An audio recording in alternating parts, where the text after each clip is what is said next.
Señores, seguimos con el programa y presentamos a nuestra próxima invitada. Luisa Valenzuela. Nació en Buenos Aires en 1938. Es escritora y ensayista, autora de las novelas Cola de lagartija, Realidad Nacional desde la cama y El Mañana. Sus cuentos fueron reunidos en Cuentos Completos y uno más. Cuidado con el tigre es su último título publicado. Bueno, Cuidado con el tigre apareció ahora, pero es una novela que Luisa Valenzuela escribió en el año, escuche bien, 1967, y hasta ahora estaba inédita. Así que vamos a empezar por hablar de esto. ¿Por qué una novela escrita en el año 67 recién la publicás ahora? Porque me asusté. En el momento. En su momento, con el tigre. Pensé que la iban a malinterpretar, la iban a leer desde otro lugar. Vamos a aclarar un poco de qué trata. Vamos a aclarar de qué trata. Es una persona que sin mucha experiencia ni preparación organiza una célula terrorista. Además hay un cruce entre, hay romances, dos hermanas enamoradas del mismo hombre, todo lo demás es accesorio, pero digo, supongo lo que más te asustó en ese momento es una crítica por ahí. Claro, era una crítica por ahí, una célula no tan terrorista, pero esta cosa de la política desde la cola de ratón. Porque lo que yo sentía, eran chiquitos y pretendían manejar el mundo, ¿no? Y manejar y controlar el país y todo eso. Y por medio de la guerrilla, etcétera. Pero de la guerrilla más o menos, pero la infiltración y la información y todo eso. Pero al mismo tiempo lo que estaban haciendo era controlarse unos y otros en las situaciones amorosas, ¿no? Esa idea del poder. Pero fue mi primera incursión con el tema político. Y yo venía de todo un aprendizaje donde la política era anatema en la literatura de ficción. No Vamos a recordar para ubicarnos en la época, Luisa Mercedes Levinson, la mamá de Luisa Valenzuela, importante escritora argentina, hoy ya nadie se acuerda de nadie, pero fue una importante escritora argentina, ¿no? Muy amiga de Borges, de Bioy Casares, de Mallea, o sea que vos de chica te moviste en todo ese ambiente. Todo ese mundo. Y esa literatura obviamente no era literatura política. Esa literatura, la política estaba prohibida en esa literatura. Era gran literatura, pero entonces de golpe yo sentí que no había hecho un libro literario. Claro. Que había hecho algo... panfletario, por ahí. No sé si panfletario porque no es, no sé si te pero se podía ver... pero sentí todo lo contrario. Aclaremos, no es panfletaria. Lo que yo estoy diciendo es que desde esa postura y en ese momento, hacer literatura política se podía considerar panfletaria. Con mensaje, ahí está. Con mensaje, pero el mensaje a la izquierda no le iba a gustar. Porque si lo leían, ahora lo van a leer desde otro lugar y van a entender. Pero en ese momento podía todo lo que escribí. O sea que te peleabas con todos. Me peleaba con todos. Después me di cuenta que pelearse con todos no está del todo mal, más bien está bien. Sí, pero a esa edad uno se asusta. Y lo retiré de la editorial que lo iba a publicar. Y dije, bueno, lo voy a revisar y lo veo después. Y después me fui a Iowa al programa de escritores y ahí salió toda otra literatura. Escribí El gato eficaz, rompí con todo eso y me olvidé de alguna manera de esta novela. Quedó relegada al día en que yo quisiera revisarla. Claro. Lo que pasó después es que el protagonista, Alfredo Navoni, empezó a surgir en otros cuentos y otras historias mías. Como suele suceder. Y el tema político lo supe desarrollar bien. Claro. Y lo fui desarrollando. Entonces ahora estoy segura de dar esto. Y es un eslabón en mi literatura que creo que puede ser interesante. Y después lo releí y me di cuenta que no lo podía tocar. Es eso. Eso te iba a preguntar, ¿está tal cual la escribiste? Está tal cual, salvo pequeñas modificaciones gramaticales, esas que uno hace naturalmente, pero nada de la trama. Es bastante impresionante también porque si uno ve su propia escritura cómo fue evolucionando. Por ahí lees algo escrito por vos hace 40 años y hoy no te gusta y este libro te siguió gustando. Pero me sigue gustando mi primera novela. Yo creo que las cosas que escribí ya con conciencia de que eso es publicable estaban bien. Yo tenía mucha formación, ¿viste? Tenía mucha lectura detrás, tenía mucha autocrítica detrás. Entonces no me arrepiento.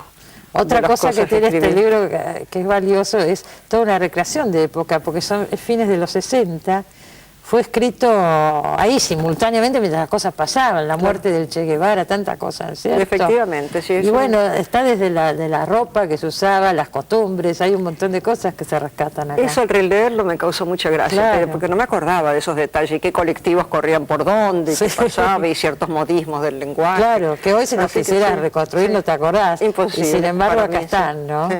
Y si vos te acordás de esa época y de esa escritora, por ejemplo, las circunstancias que escribiste este libro, ¿qué te queda de todo eso, de ese clima de fines de los 60?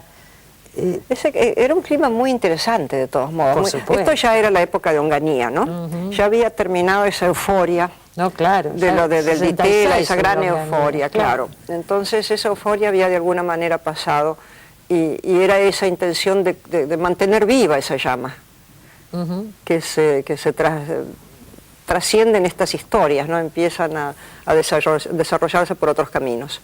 Pero querrás creer que no me acuerdo en absoluto de la instancia en que lo escribía. Me acuerdo ¿No te dónde estaba acordás? viviendo, yo trabajaba en La Nación. Mi jefe en La Nación era una persona que yo quiero recordar acá, que era Ambrosio Vecino, un hombre extraordinario, y él la leyó y me corrigió ¿Era el también suplemento cosas. cultural? Era el suplemento, lo que se llamaba el suplemento gráfico. Estaba el subcultural y otro suplemento que dio lugar a la revista, porque después salió la revista. Claro. Y yo Trabajabas trabajaba ahí de planta. Sí. Y era periodista, pero el periodismo y la literatura siempre lo separé mucho. Pero Vecino, que era un hombre muy literario, y había sido muy amigo de Cortázar, justamente. Entonces él me leía y aprobaba y me decía, no, está bien. ¿Vos Eso empezaste a era escribir de interesante. muy chica, Luisa? Sí, para los parámetros generales, no para los míos.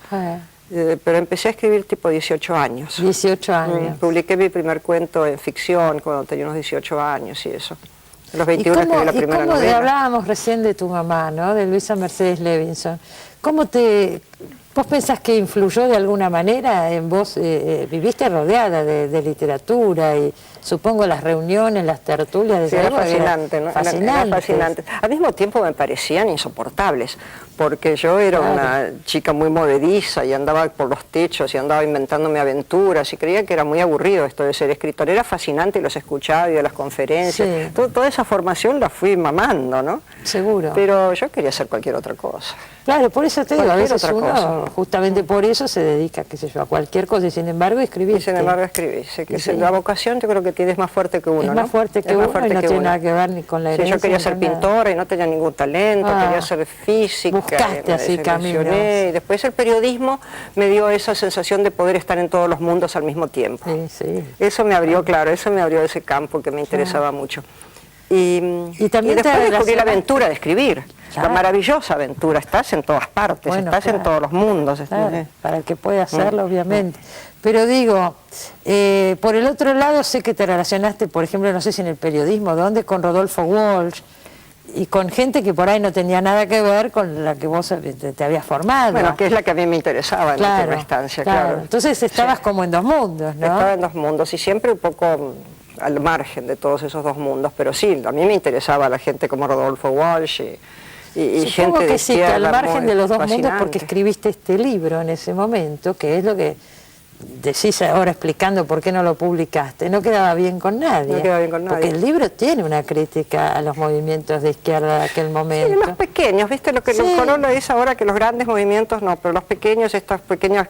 Esa esta cosa cosa de la que aún sigue una crítica improvisación. vigente, toda la cosa del poder, que quieren todos ser los capos. Sí. Nadie quiere unirse con los otros y armar una cosa coherente. Entonces Digamos, miles a de veces la grupitos, oposición ahora claro, también, ¿no? lleno de Tan grupitos grande. y nadie Lleno de diga nada. grupitos y no se peleaban y no armaban nada serio. Después se armaron los grandes grupos, ¿no?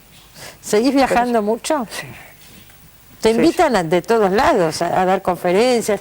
Es una de las escritoras argentinas más conocidas en el exterior, no me cabe la menor duda. Vivió muchos años afuera, pero además, bueno, muchos han vivido afuera. Tiene qué sé yo, se han hecho simposios sobre la obra de Luisa Valenzuela en países extranjeros, universidades que escriben libros sobre Luisa Valenzuela. Es muy impresionante. Es impresionante. Te llevan más el apunte afuera que acá, debo decir, ¿o no es así? A veces pasa eso, ¿no? Nadie es profeta en su tierra. Nadie es profeta en su tierra. Hay un microrrelato maravilloso de un autor mendocino que dice, hay una amenaza de hecatombe ecológica brutal y hay que tener cuidado y pasa y no pasa nada y el mundo revienta, entonces termina diciendo nadie es profeta en su tierra con mayúscula. Mejor tomarlo así. Esto es más grave. Mejor tomarlo así. Pero estás constante, estás la mitad del tiempo afuera y la mitad acá, ¿o no? Es una pasión, te diré que se me dio algo que siempre soñé desde muy chica en los viajes. Sí. Y ahora sí me invitan y cuando me invitan quiero ir un poco más allá y conocer un poco más. Y investigar un poco esos mundos distintos, me interesan mucho las diferencias. Ahora me voy mucho a Oriente, en lo que puedo, cuando puedo, sí. Pero me invitan a Corea, soy profesora honorífica de la Universidad de Corea, cosas rarísimas, bueno, me pasan maravillosas, es impresionante.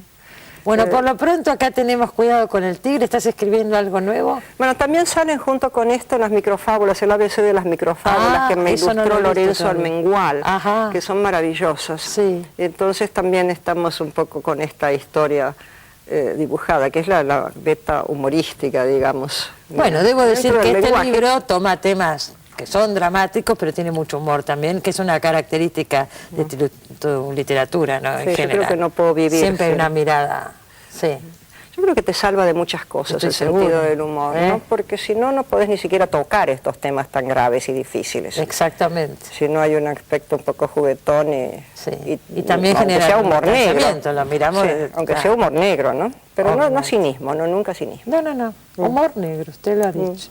Bueno, me tengo que ir al corte. Bueno, muchas gracias, Luisa, por haber venido. Maravilloso haber estado acá con vos. Para mí también, muchas gracias. Enseguida volvemos, no se vayan.